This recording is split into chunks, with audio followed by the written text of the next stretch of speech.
Padre Santo, te doy gracias. Gracias por la palabra que tienes para nosotros. Gracias por la manera en que vas a hablarnos en este día. Gracias porque estamos con la expectativa de recibir. Hemos venido pidiendo. Hemos venido con hambre buscando. Y tocamos a la puerta, creyendo, Señor, que se nos abre y que recibimos de ti lo que tienes para darnos, que son palabras vivas y eficaces para los que tienen oídos para oír. Abre los oídos de tu pueblo, abre nuestros ojos para ver tus maravillas y enséñanos a deleitarnos y gozarnos en las verdades que tú has dejado, para que tus santos sean fortalecidos y entiendan la manera y el camino en el cual deben andar. Fija tus ojos sobre nosotros, oh Dios, y no nos dejes a nuestro propio entendimiento y prudencia, porque pereceríamos. Gracias, Señor, en el nombre de Jesús. Amén. Vamos a la escritura, al libro del profeta Isaías. Y vamos a ver lo que Dios tiene que decirnos a través de este siervo suyo, el protoevangelio. ¿Verdad? El evangelio de Isaías, como le llaman algunos. En el capítulo 48, le voy a dar lectura especial al versículo 10, pero quiero que vean el contexto antes de hablar de este versículo en específico.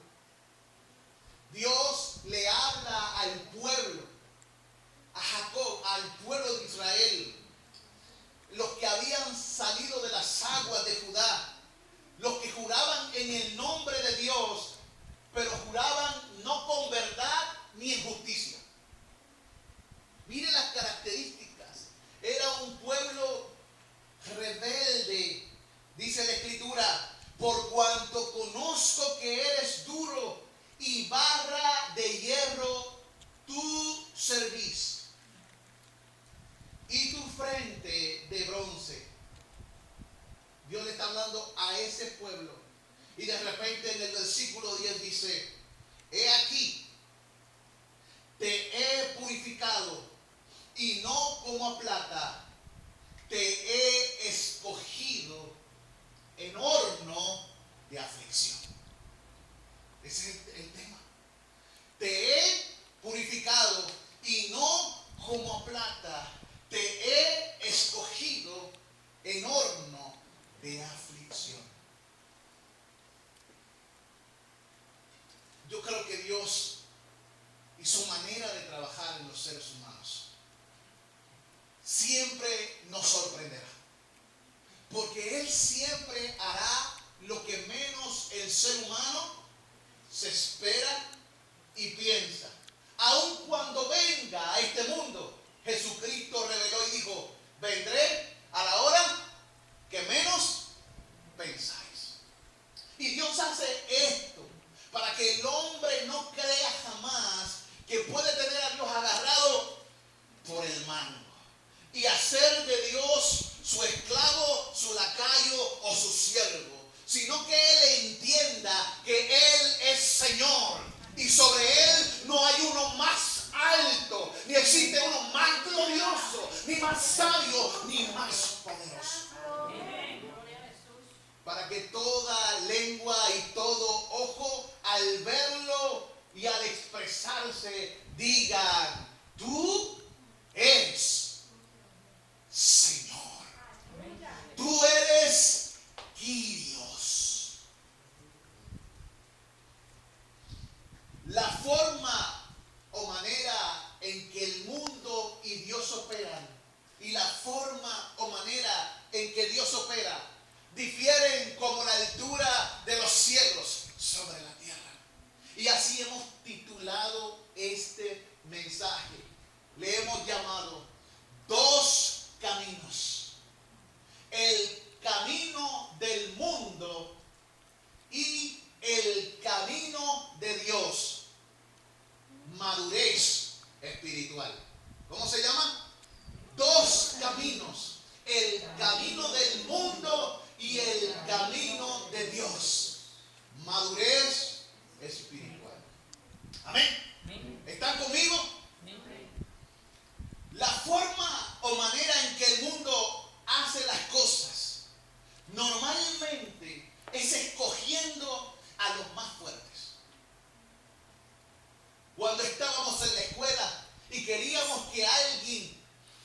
perteneciera a nuestro equipo, como queríamos ganar, escogíamos ¿a quién? A los más hábiles, a los más fuertes, y a los nerds los dejamos a coger para lo último. Así que a lo último me escogían. Hasta que me puse atlético. Pero eso es lo que sucede con el ser humano de manera natural. Buscamos a los más habilidosos para que lleven a cabo las tareas ideadas. En contraste, el Señor, según la Escritura en 1 Corintios, suele elegir diferente a los hombres. Vamos a 1 Corintios, capítulo 1. Y vamos a estar dando lectura a los versículos 26 al 31. Veamos cómo Dios elige. Es importante que usted entienda esto, porque el pueblo de Israel, según el registro sagrado, es el último de los pueblos y el más pequeño e insignificante, y fue el mismo pueblo rebelde y duro de servir que Dios escogió. Pero debido a su naturaleza los escogió para el horno de la aflicción. Él iba a romper esa dureza. Él iba a romper eso. A medida que nos endurecemos, lo que hacemos es que retamos la autoridad divina. Y cuando retamos la autoridad divina, si somos parte del pueblo, Él tiende a doblegar esas voluntades recalcitrantes como piedra. Ahora, si no somos parte del pueblo, no te preocupes. Dios también sabe guisar cabritos. Sí, Él sabe guisar cabritos. Él dice, esto me lo voy a papiar yo, pero esto lo voy a moldear porque son parte de mi rebaño. Mire lo que dice el texto, la manera en que Dios escoge a su pueblo. Dice en el versículo 26, pues mirad, hermanos, vuestra vocación, que no sois muchos sabios según la carne, ni muchos poderosos, ni muchos nobles, sino que a los necios del mundo escogió Dios para avergonzar a los sabios, y lo débil del mundo escogió Dios para avergonzar a lo fuerte, y lo vil del mundo y lo menospreciado escogió Dios, y lo que no es, para deshacer lo que es, a fin de que nadie se jacte en su presencia. Mas por Él, por Jesús el Hijo de Dios, estáis vosotros en Cristo Jesús. Si estás en Cristo Jesús, Él te está diciendo, fue porque Dios así lo ha establecido, porque Dios te arrastró hasta esa condición, porque Dios te llevó con lazos de amor y con lazos fuertes también. Como se laza a un becerro desbocado, Dios te alcanzó un día, te lanzó al suelo, puso su pie sobre tu cuello y dijo, mío eres tú. A veces presentamos a un Dios debilucho que está luchando en su corazón y no puede ante la voluntad soberana de los hombres. Y digo que es una soberana patraña lo que se predica.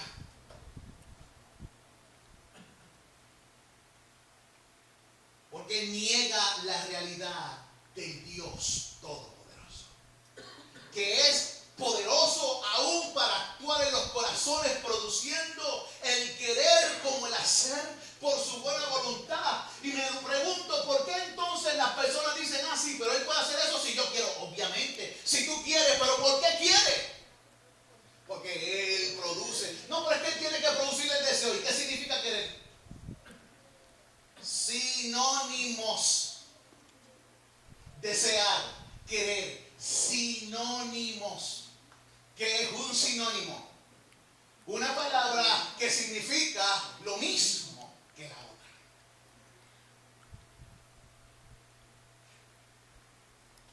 Amados, vemos en la Escritura la manera en que Dios decide escoger.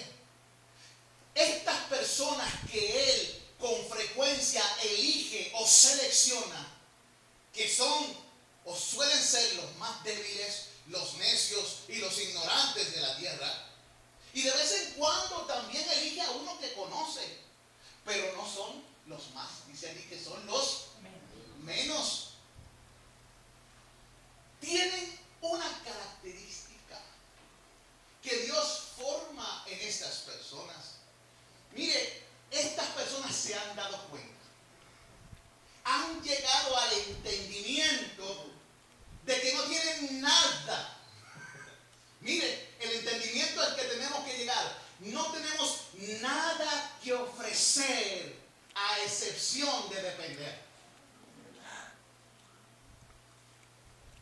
A veces escucho gente diciendo: Señor, yo no tengo nada que ofrecerte, te ofrezco mi corazón. ¿No es eso una contradicción de términos?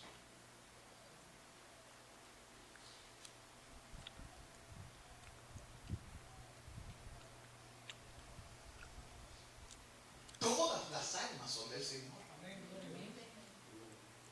Todos los corazones le pertenecen para vida o para muerte.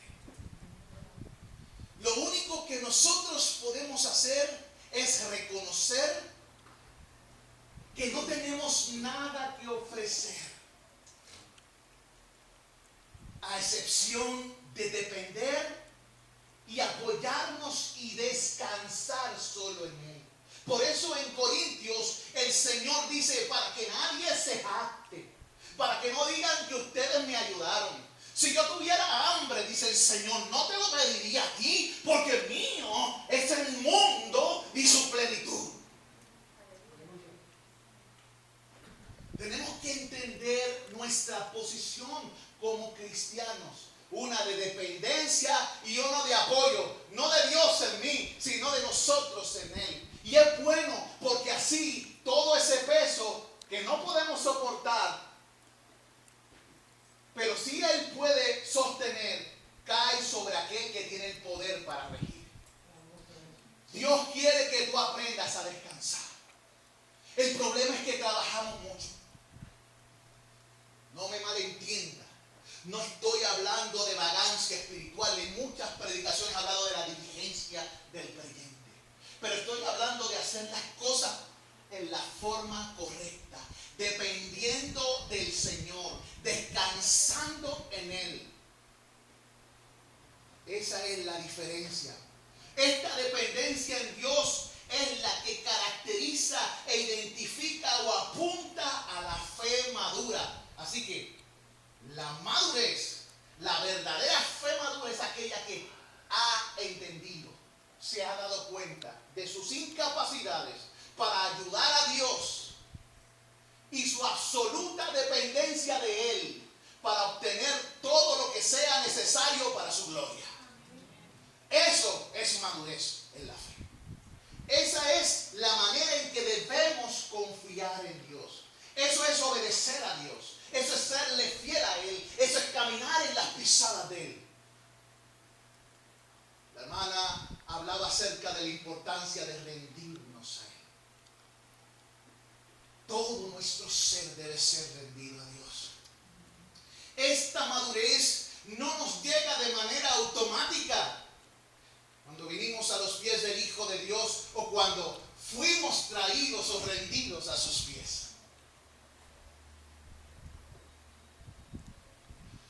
No llegamos a ser seres maduros espirituales así de sopetón.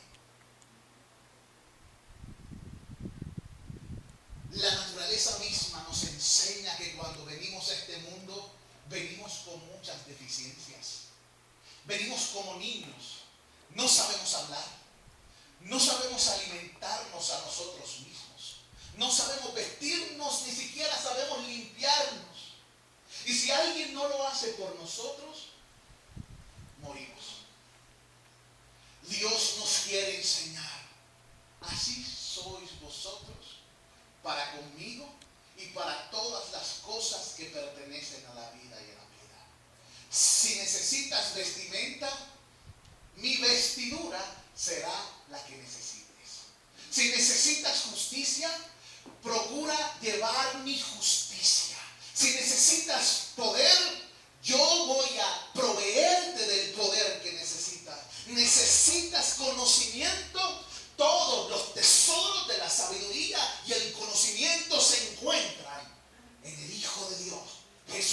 Cristo, en quien habita toda la plenitud de la vida. Dios nos está diciendo, es tiempo de que doblemos la cerviz. No sea que venga el horno de la aflicción.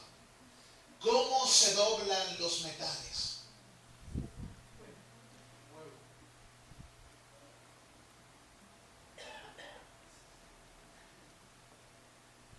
Mire, nuestro Padre, según el registro sagrado, es en gran manera paciente. Y lo que Él ha hecho es descender a nuestro nivel. No fue lo que hizo Jesús. Y no es lo que todavía hace Dios por su Espíritu. Cuando nos sale al encuentro, donde nos encontramos, fue que nosotros nos levantamos y miramos a Dios y le hablamos cara a cara como cualquiera a su vecino. O fue que Dios se tuvo que humillar a sí mismo para condescender a los tiestos de la tierra. Pero escuche bien, como Él es paciente, cuando Él se encuentra con nosotros, Él de manera amorosa desciende a nosotros, pero se niega a quedarse con nosotros aquí en el estancamiento. Así que también se niega a dejarnos en el estancamiento. Él ha descendido para levantarnos. Él no nos va a dejar como nos encontró. Él es paciente y sus procesos pueden ser diferentes y largos para cada uno, más cortos para otros. Dios sabe. Pero cuando Él desciende, tiene como propósito volverse a sentar en su trono y sentar a aquellos a los que descendió en tronos junto a Él. ¿Estoy equivocado? ¿No es lo que el Señor está buscando? Reyes y sacerdotes para el servicio del soberano Señor. Es una buena esperanza por gracia lo que se te concede. Dios te está diciendo, no te he destinado para permanecer en la estercolero. No te he destinado para permanecer en el estancamiento. Te he llamado en horno de aflicción porque tengo grandes planes contigo. Y mi plan es bueno. Vaya conmigo al libro de Isaías. El mismo capítulo 48 del libro de Isaías. Y si va conmigo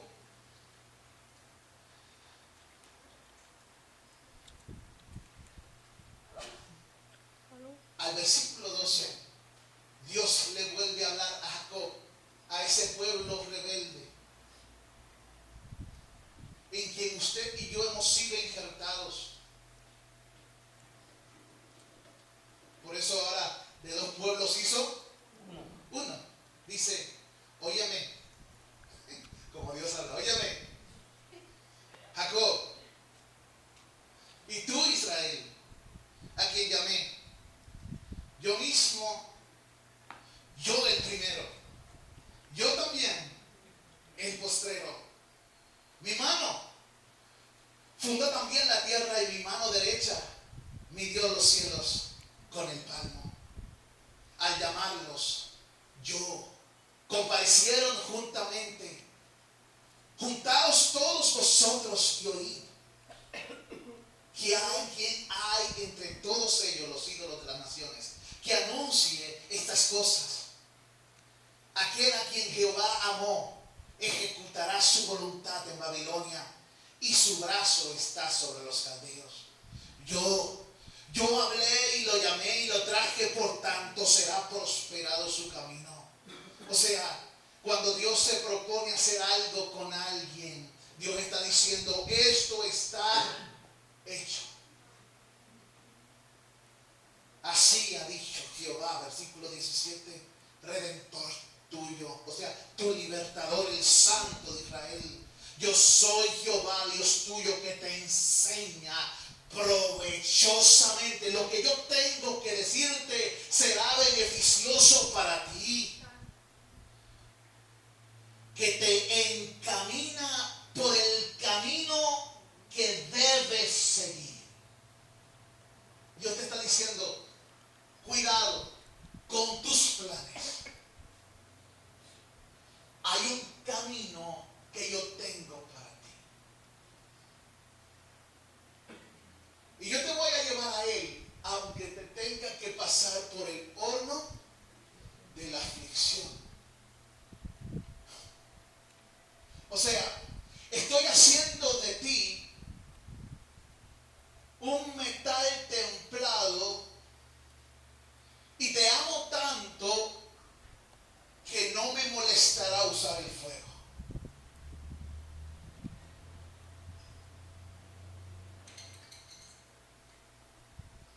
Porque mis planes son demasiado gloriosos para yo desviarlo a caprichos infantiles de una mente limitada.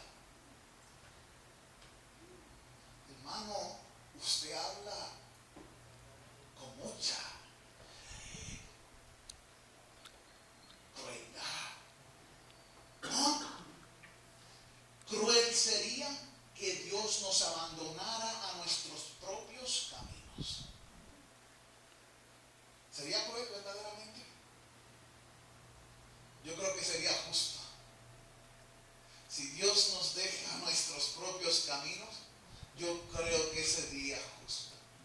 Pero que Dios haga esto con nosotros es gracia, es misericordia, porque Él quiere bendecirnos provechosamente.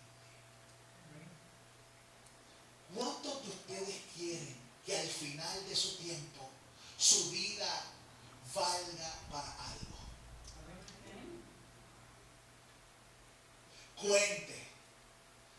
Tal vez no cuente a los ojos de muchos en este mundo, pero lo único importante es que tu vida valga para aquello para lo cual Dios la diseñó.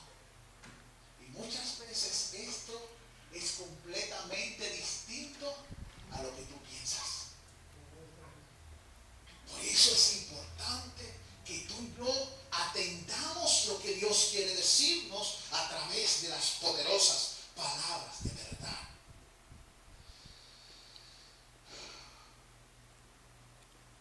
Dice allí, el camino en el que debes seguir.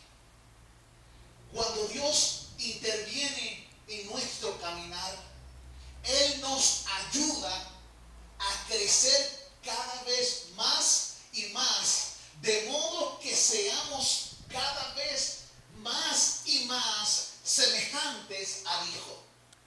Miren a ver si eso no es provechoso. No hay mejor provecho, ni hay mayor tesoro que Dios quiera conformarle a usted a la segunda persona de la Trinidad hecha hombre.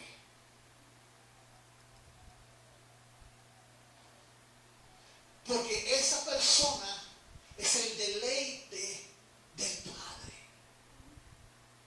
Significa que Dios quiere llevarle a un lugar donde usted se convierta en parte de aquellos que son su placer.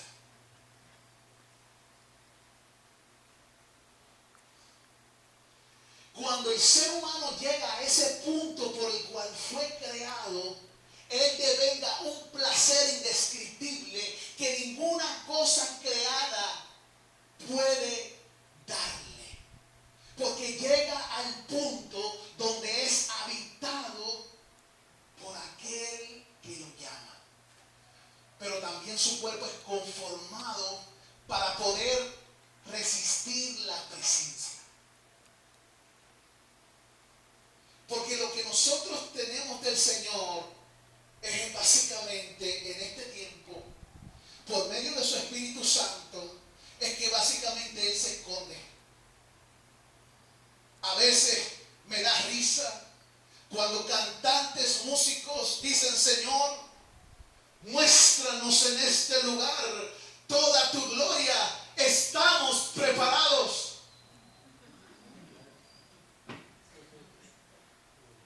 Yo tengo un cassette cristiano que me gusta mucho. Los cánticos son preciosos. Pero cuando ella dijo: Señor, estamos preparados para recibir toda la manifestación de tu gloria, en mi mente yo pensaba: esta mujer todavía no ha entendido la majestad de aquel de quien está hablando. Ella tiene un deseo serio y sincero, pero su deseo no es conforme a ciencia.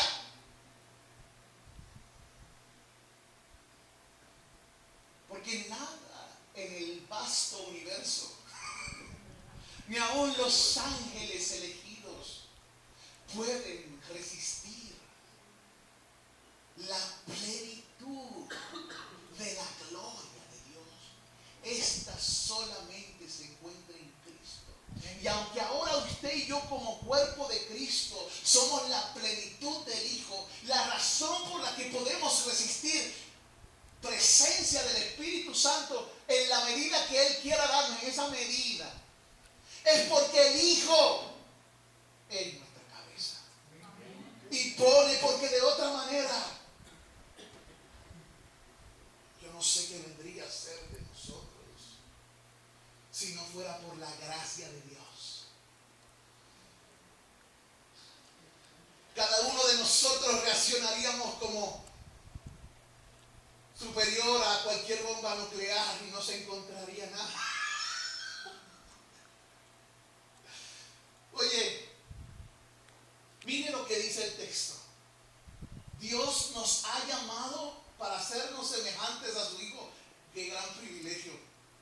Dice: por tanto, 2 Corintios 3:18, por tanto, todos nosotros todos, mirando a cara descubierta, como en un espejo de gloria del Señor, la gloria del Señor, somos transformados de gloria en gloria a la misma imagen como por el Espíritu del Señor. ¿Qué Dios está haciendo? A medida que miramos a Cristo, el Espíritu Santo comienza a procesarnos y a tallarnos conforme la imagen de aquel que miramos. Pero para ello tenemos que contemplar a Cristo. La pregunta es: ¿estamos contemplando a Cristo? Miramos al Señor. ¿Es el Señor el objeto de nuestra mirada y del afecto del corazón? Si tu corazón está en Cristo, tu corazón será conformado a Cristo. Si tu mirada está en Cristo, tu manera de ver la vida será conformada con Cristo. Si tus manos son entregadas a Cristo, te darás cuenta que ahora haces cosas diferentes a las que tú pensabas e imaginabas, porque Cristo te está transformando de gloria en gloria. Note que el texto dice dónde debe estar puesta nuestra mirada. ¿En dónde debe estar puesta nuestra mirada? Dice el texto: en la gloria.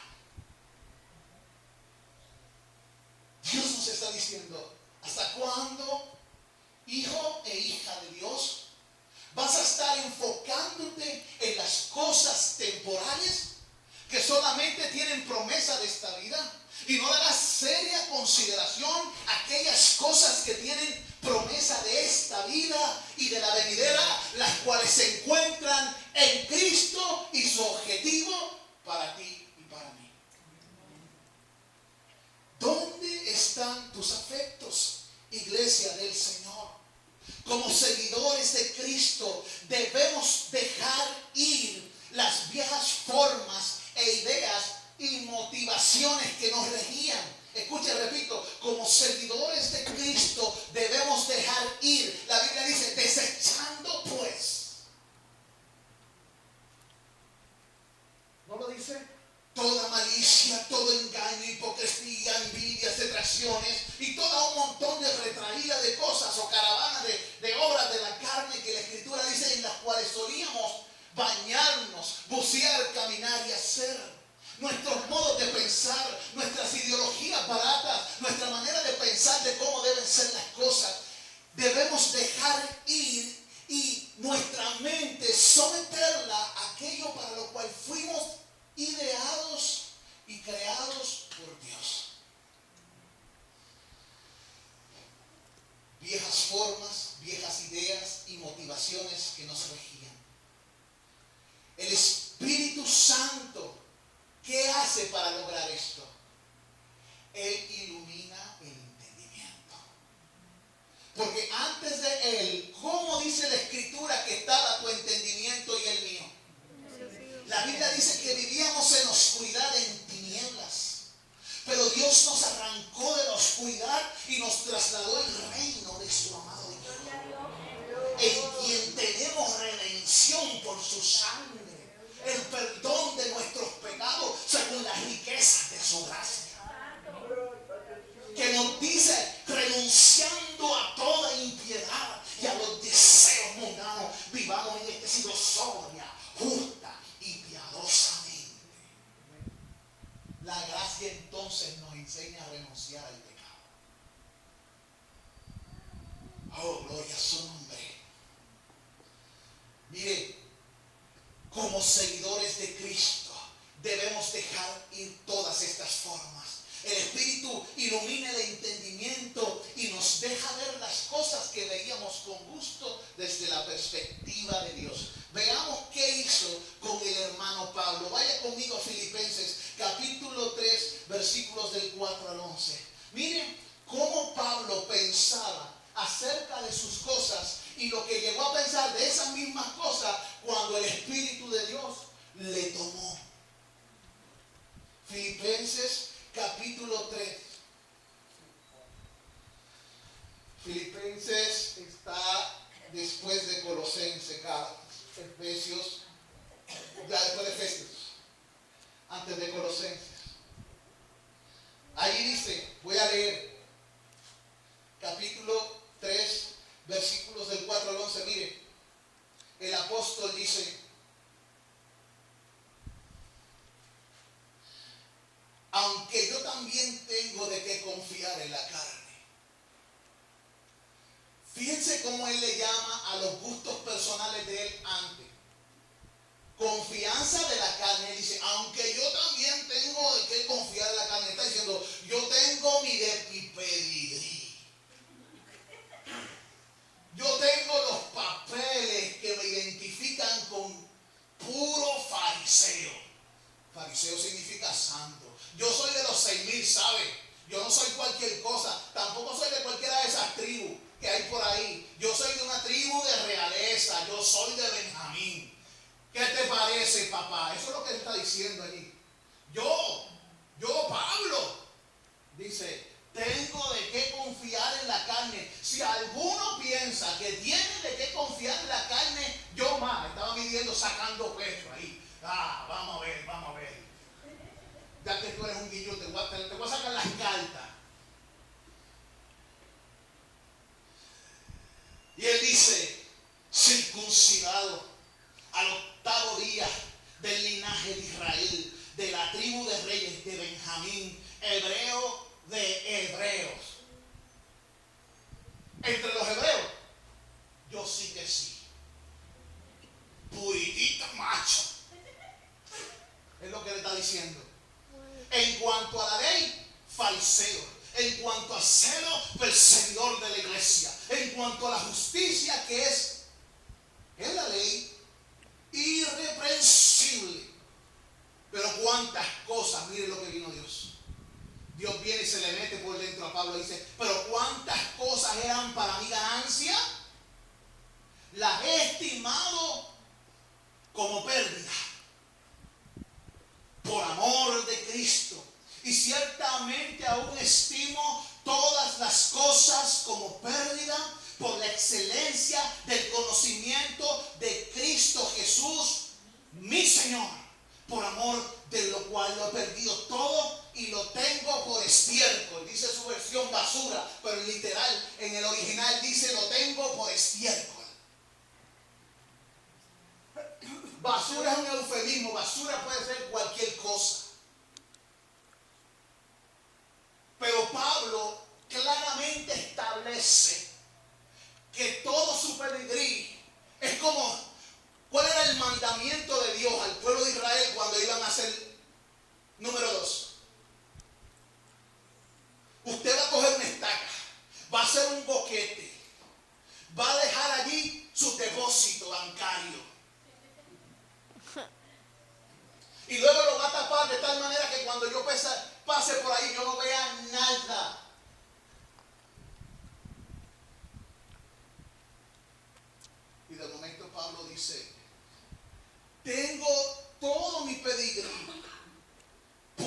estiércol, traducción Valera dice basura, para ganar a Cristo.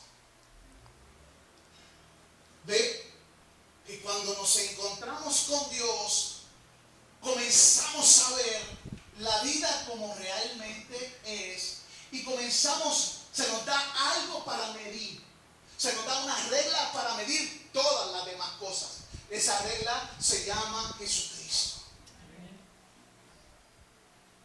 Ya no nos medimos con otros como por nosotros mismos, sino que vamos caminando, midiendo nuestros pasos, nuestras palabras, pensamientos, acciones y omisiones ante aquel al cual miramos como en un espejo.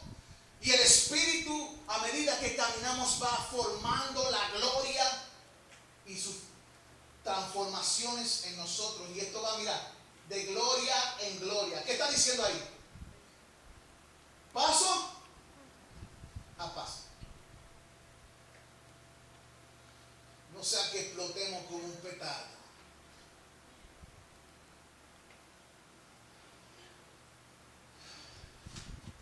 Ahora, vamos a acelerar. Luego, el Señor construye en nosotros una dependencia. Escuche bien. Dios comienza a construir en nosotros dependencia y una sumisión a su Espíritu. Quiero hacerle esta pregunta. ¿Dónde se encuentra usted a este respecto? Dios por el Espíritu está construyendo en nosotros una dependencia, ¿verdad? Como Jesucristo está construyendo una sumisión. Y yo me pregunto, y debes preguntarte a ti mismo, ¿dónde tú te encuentras a este respecto con respecto a Dios y a Cristo? Hazte esa pregunta y no vayas por ahí tranquilo si la cosa está mal. No quiero venir aquí a calmar tu mente y a decirte paz, paz, cuando no hay paz. Solamente va a haber paz cuando nos acercamos con confianza y dependencia a Jesucristo. Fuera de esa sumisión y dependencia no hay paz. Yo no te voy a vender un cuento de mentiras como lo venden por ahí. No.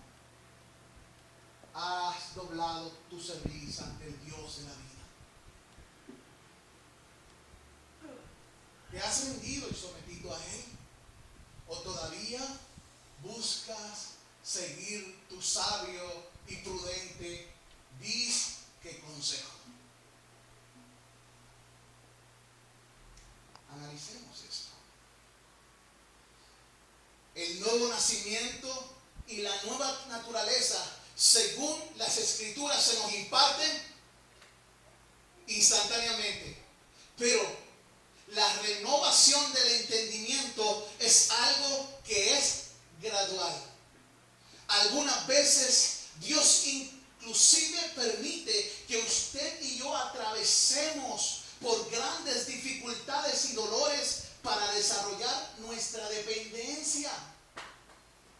Porque creemos que podemos. Mientras hacemos las cosas como queremos, es porque creemos que podemos. Estábamos hablando esta mañana en la escuela de los hombres que si todavía tenemos fuerzas para quejarnos, es porque Dios no ha terminado con nosotros. Debe llegar un punto en nuestra vida cristiana donde el barro no le responda al alfarero. ¿En qué sentido? No se rebele contra él, sino que se quede quieto mientras el alfarero hace su obra, cuando duela y cuando no duela. Porque en el caso nuestro barro, nuestro vaso tiene nervios. Y cuando se nos pellizca un nervio, yo no sé usted, no sé cuánto ha tenido dolores de espalda, o se le ha pillado un nervio nervio en alguna parte. Algo sucede, hay una reacción. Consideremos, antes de concluir, algunos modelos bíblicos. Modelos bíblicos de la fe que debe guiarnos y conducirnos. La Biblia primeramente en Génesis capítulo 2, capítulo 21, versículos del 1 al 2 nos habla de la promesa cumplida a Abraham y a Sara, mujer que era estéril y hombre que en ese momento su carne estaba como muerta. El hombre no tenía poderes. Luego de que Dios lo despertó también, que después de Sara tuvo un montón de otros hijos. Pero anterior a eso dice la Escritura que estaba como muerto. Y Sara era estéril. Dios le había dado una promesa, y esa promesa tardó ¿cuánto? En cumplirse. Porque a veces queremos que las cosas se cumplan en nuestro tiempo. 25 years. ¿Ah? 25 años. Luego la Escritura nos habla de José. Dios le dice a José lo que va a suceder cuando era apenas un muchacho adolescente. Y el carifresco venía y se lo decía a sus hermanos y a su padre de tal manera que provocaba que sus hermanos querían arrancarle la cabeza. Ahí viene este cuentero guillú a echársela frente a nosotros. Pero Dios lo llevó por un proceso, porque Dios le mostró a José la visión, pero no le mostró el proceso. A veces nos gozamos con lo que viene, pero entiende, antes de una meta viene un proceso. Y el proceso tiene como propósito moldearnos para la meta. Escuche bien, Jesucristo se ha ido a preparar y fue a preparar morada para nosotros y ahora está preparándonos a nosotros para la morada. Es lo mismo. Dios tiene planes contigo y conmigo, pero hay un proceso. Y dice la Escritura que el proceso de José fue ser vendido por sus hermanos, pero su intención era matarlo. Luego ser esclavizado por un principal de Egipto y finalmente prisión. El hombre ante cuyos hermanos se iban a inclinar. Dice la Escritura que luego entendió, pero primero Dios tuvo que romperlo. O sea, Dios tuvo que quitarle el quille. Porque muchas veces cuando sabemos lo que Dios va a hacer con nosotros, nos enaltecemos. Pero el proceso tiene el propósito específico de construir la humildad de Cristo en el corazón de los que sirven. Dios puede que te llame para hacer grandes cosas para su nombre. Pero entiende, mientras más grande la altura de su llamado, más duro será el proceso por el cual te trabajará, para que no se enorgullezca tu corazón, ni nadie se jacte ante su presencia. Y nos amonesta en las Escrituras diciendo, escuche, nos amonesta en la Escritura diciendo, antes del quebrantamiento viene la soberbia y antes de la caída, la altivez de espíritu. Mire, los últimos modelos que quiero presentar, uno de ellos es Moisés. Y yo quiero que usted entienda este principio. Estamos ahí, estamos acabando, estamos en los últimos párrafos. Quiero que aprenda este principio. El camino de Dios, que es diferente a la manera del mundo, te llevará por la senda del vituperio.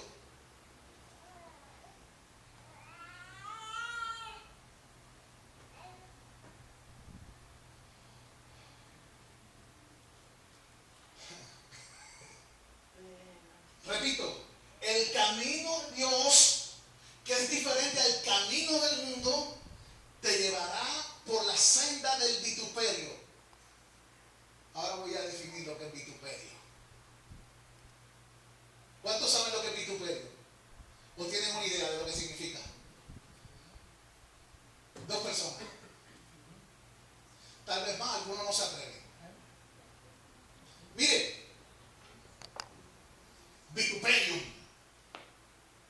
Los romanos eran los expertos en crear tortura y terror. ¿En qué?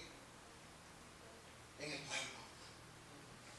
Su muerte y su manera de asesinar había sido perfeccionada hasta la última. Todavía hoy no se ha inventado algo más terrible que la manera de matar de los romanos.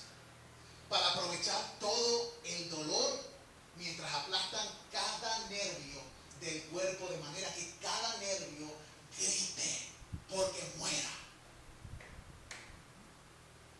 Ese era el propósito del Via Crucis. Crear que todo tu cuerpo, si te murieras, gritara por la misericordia de morir. Pero que todavía durará más para que hubiera más sufrimiento. El camino del Señor tendrá como propósito matar el orgullo humano hasta que clame por la misericordia de su presencia, de su perdón y de su intervención.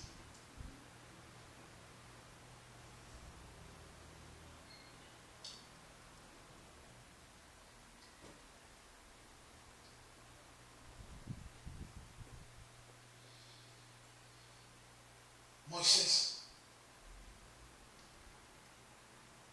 mire lo que significa vituperio: insulto, injuria, infamia contra alguna persona o cosa, rechazo, crítica, reprochar, execrar, recriminar, reñir, reprender, ser agresivo con. El camino de la fe no es para cualquier pelagato. Se necesita gente llena de Cristo. Por eso es que en este camino se ciernen y se demuestran quiénes son y quiénes solo son.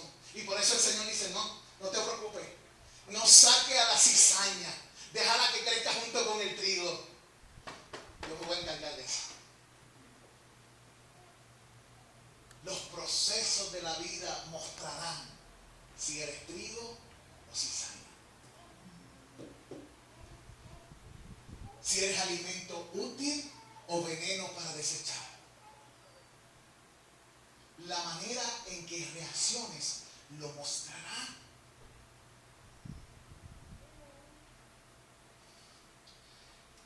Dice la Escritura en Hebreos 11:26 acerca de Moisés en esta galería de los hombres de la fe.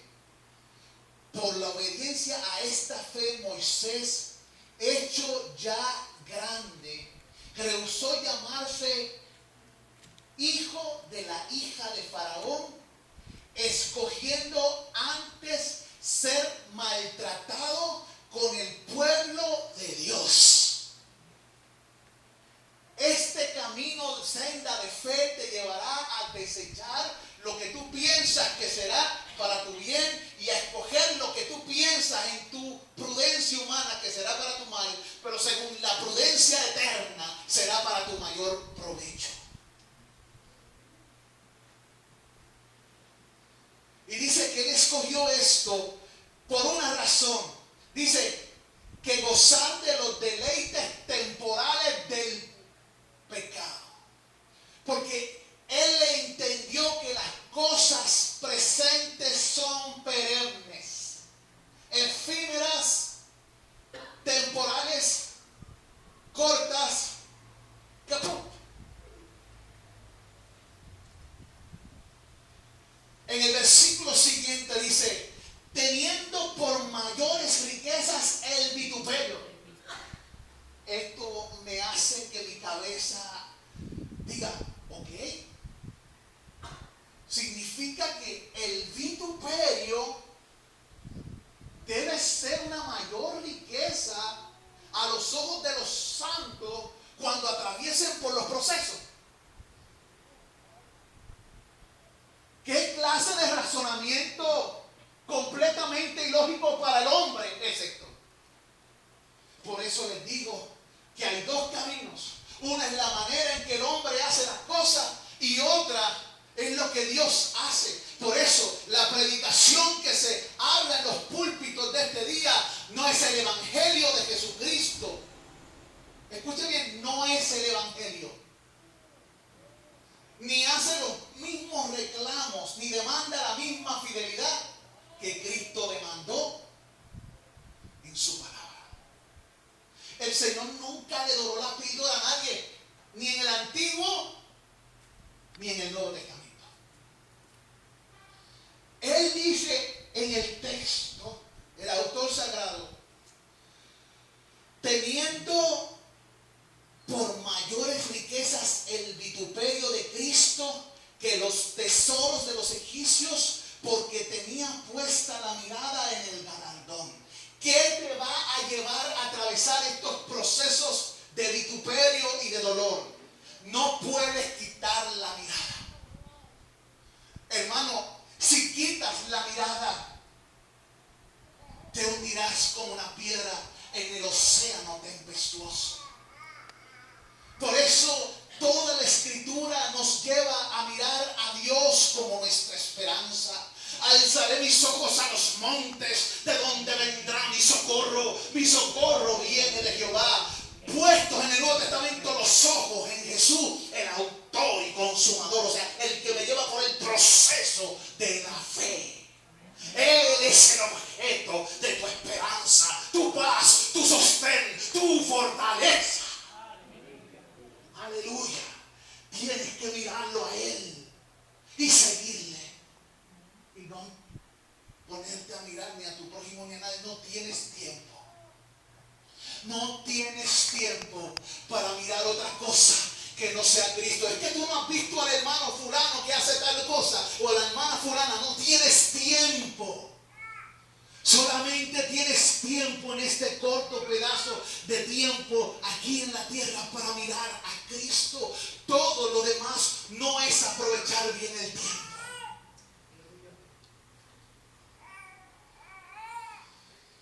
Oh, amados hermanos,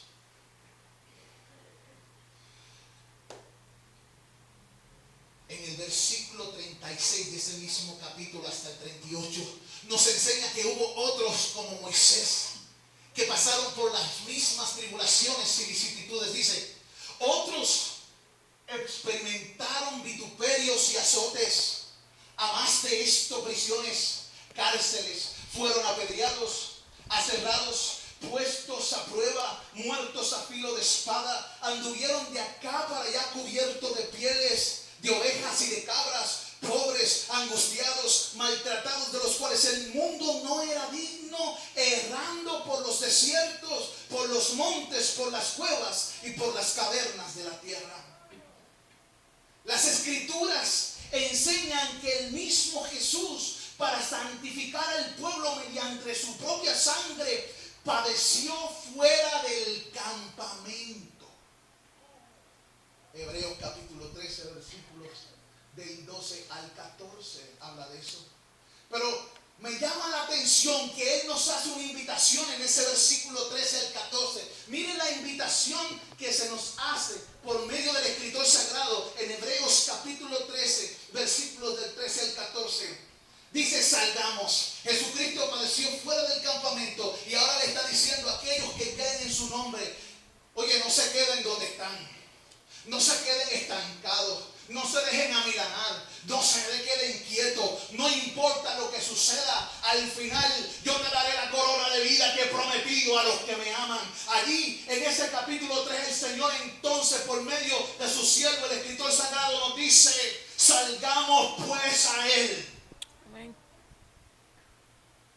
Dice, salgamos pues a Él fuera del campamento, llevando su vituperio. Llevando su crítica, su rechazo, su execración, las reprensiones, las recriminaciones, que los reprueben, que les injurien, que les infamen, que les insulten, que reciban agresiones. El Señor de la gloria a su pueblo le dice, salgan conmigo al campamento llevando su vituperio, porque no tenemos aquí ciudad permanente, sino que buscamos pensar, ¿dónde está tu mirada? ¿En la gloria que transforma o en las cosas que merecen?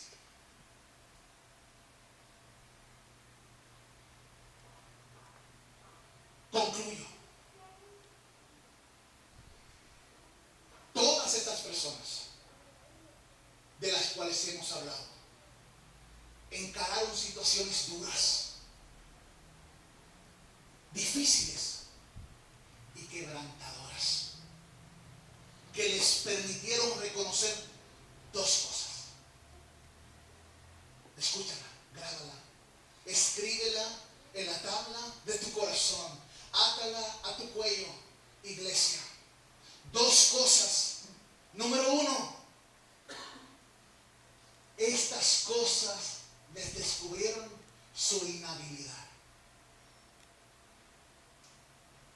Y número dos, les mostraron la habilidad y la providencia de Dios. ¿Qué fue número uno? Inhabilidad. Cuán incapaz es el ser humano. Pero número dos, nos muestran que no estás solo, que hay esperanza porque Dios ha dicho: no temas, yo estoy contigo, iglesia. Nunca te dejaré. Voy a mostrarte mi habilidad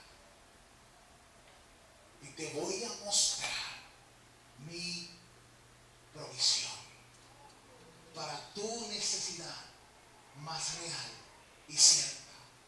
Por eso en Isaías, el pasaje, vaya a Isaías 48.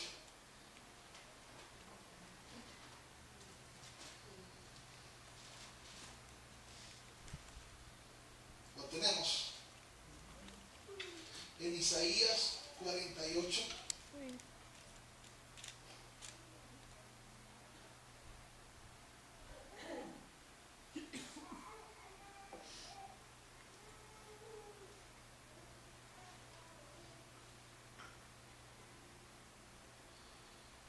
Dice, así ha dicho, versículo 17, Jehová, tu Redentor, el Santo de Israel. Yo soy Jehová Dios tuyo, que te enseña provechosamente, que te encamina por el camino en que debes seguir. Y para aquellos que perseveran en su mal hacer, en su amor Dios les dice, oh,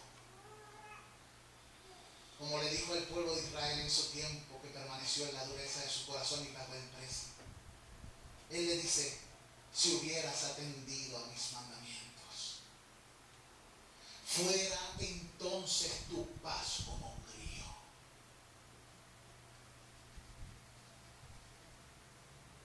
y tu justicia como la sombra del mar.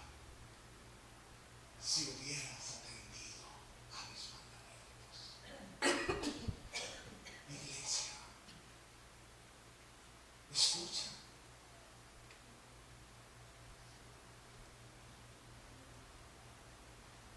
Fuera como la arena tu descendencia, y los renuevos de tus entrañas como los granos de arena. Nunca tu nombre sería cortado ni raído de mi presencia.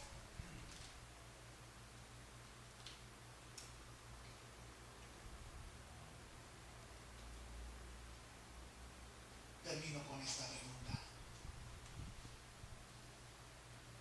¿Qué obstáculo hay en tu camino para estar plena y absolutamente rendido al Señor? Medita. Quiero que te lleves esta pregunta y medites en esta semana y por el resto de tu vida, pero no para que te quedes en el estancamiento. Medita y presenta. ¿Qué obstáculo hay en tu vida que impide que te